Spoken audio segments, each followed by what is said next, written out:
How to delete search history on Safari with restrictions. Open settings on your phone. Now you want to scroll down till you find Safari, and then you want to go ahead and tap on Safari. As soon as you do that, you'll enter to this page. Now you want to scroll down and tap on Clear History and Website Data. After that, you'll see a pop-up where you want to tap on Clear History and Data. You'll see another pop-up after that, then you want to tap on Close Tabs.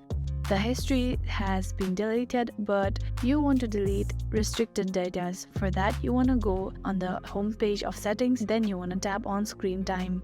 Now you want to tap on Content and Privacy Restrictions. After that, you want to go ahead and tap on Content Restrictions. As soon as you do that, this page will open where you want to tap on Web Content. And now select Unrestricted Access. In my case, I have already selected that. Now you want to go back to the home screen of the settings again. Then you want to scroll down and find Safari and tap on it. Now again you want to scroll down.